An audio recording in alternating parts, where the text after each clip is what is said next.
આમોદ તાલુકા પંચાયત કચેરીમાં રજાના દિવસે સત્તાનો દુરુપયોગ કરતો જોવા મળ્યો હતો। આ ઘટનામાં નિર્દોષ ફસાઈ ગયા અને કાંડ કરનારા બચી ગયા। આમોદમાંથી શાસન તંત્રને શરમમાં મૂકે તેવી ગંભીર અને ચોંકાવનારી ઘટના સામે આવી છે। આમોદ તાલુકા પંચાયત કચેરી રજાના દિવસે રવિવારે બિનઅધિકૃત રીતે ખુલ્લી રાખવામાં આવી હતી, જ્યાં કારોબારી અધ્યક્ષ અમીષાબેન પટેલના પતિ કેતન પટેલ અધિકારીના ટેબલ પર બેસેલા વિડીયોમાં રંગે હાથ ઝડપાયા હતા। આ ઘટનાને સમગ્ર તાલુકા પંચાયતની પારદર્શિતા અને કાર્ય પદ્ધતિ પર મોટો સવાલ ઊભો કર્યો છે। ઘટનાના દ્રશ્યો મીડિયામાં પ્રસારિત થતાં તંત્રની પોલ ખુલી ગઈ હતી, પરંતુ આશ્ચર્યની વાત એ છે કે જ્યાં સાચા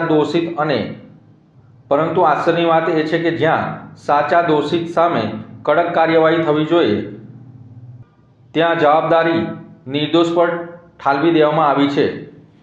રજાના દિવસે કચેરી ખોલી આપવાનો આક્ષેપ મૂકી ઇન્ચાર્જ તાલુકા વિકાસ અધિકારીએ સફાઈ કામદાર અશોક સોલંકીને ફરજ પરથી મુક્ત કરતા ભારે વિવાદ ફાટી નીકળ્યો છે। આ નિર્ણય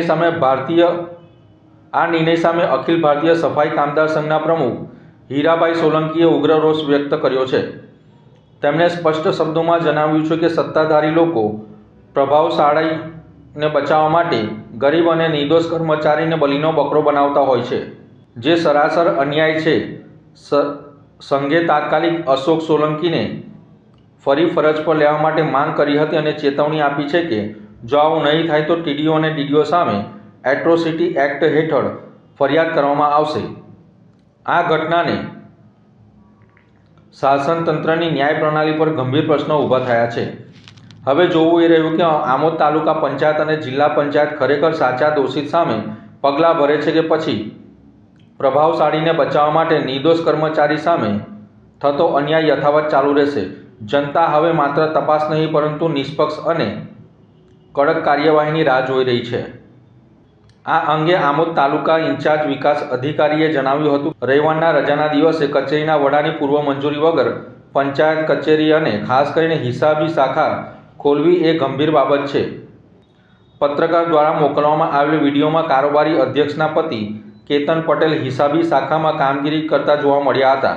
જો નિયમ વિરુદ્ધ છે તો આ મામલે પ્રાથમિક દ્રષ્ટિએ સફાઈ કર્મચારી જેની પાસે ચાવીની કસ્ટડી હતી અને હિસાબી શાખાના અધિકારી મુકેશભાઈ ડાભીની જવાબદારી જણાતા તેમને નોટિસ પાઠવવામાં આવી હતી। વધુમાં પંચાયત ધારાની કલમ હેઠળ ચૂંટાયેલા પદાધિકારીઓ ગેરલાયકાત સંદર્ભે જિલ્લા વિકાસ અધિકારીને વિગતવાર રિપોર્ટ સોંપવામાં આવ્યો છે, જેથી આ સત્તાના દુરુપયોગ બદલ કડક કાયદેસરની કાર્યવાહી કરી શકાય। નમસ્કાર, હું તાલુકા વિકાસ અધિકારી જંબુસર તરીકે તાલુકા પંચાયત જંબુસરમાં ફરજ બજાવું છું। સાથે સાથે મારી પાસે તાલુકા પંચાયત આમોદનો બી ટીડીઓ તરીકેનો ચાર્જ છે।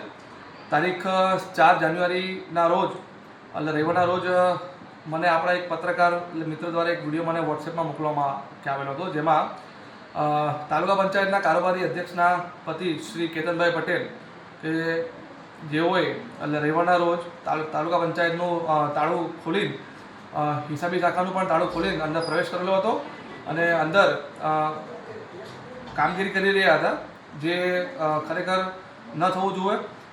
સરકારશ્રીના નિયમો પ્રમાણે આપણે રવિવારે જો કચેરી ખોલવાની થાય તો કચેરીના વડાની એટલે કે મારી પૂર્વ મંજૂરી લેવી પડે। હવે આ એક ગંભીર બાબત છે અને ગંભીર બાબતમાં સૌપ્રથમ તો તાલુકા પંચાયતના જે સ્વીપરની કામગીરી કરે છે, જેઓ તાલુકા પંચાયત સાફ સફાઈનું કામ કરે છે અને એમને ચાવીની કસ્ટડી આપવામાં આવેલી હતી, તેઓ પ્રાથમિક દ્રષ્ટિએ આમાં કે જવાબદાર જણાય છે।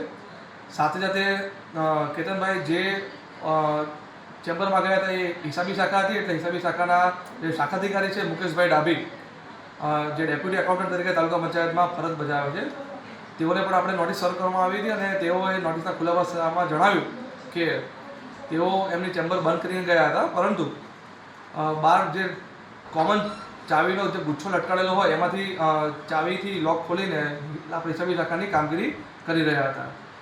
આ સાથે સાથે આપણે પંચાયત ધારાની કલમ 1993ની કલમ 30 જ અન્વયે જે પંચાયત પદાધિકારીની ગેરલાયકાતો છે એ સંદર્ભમાં માનનીય જિલ્લા વિકાસ અધિકારી સાહેબને પણ રિપોર્ટ કરવામાં આવ્યો છે।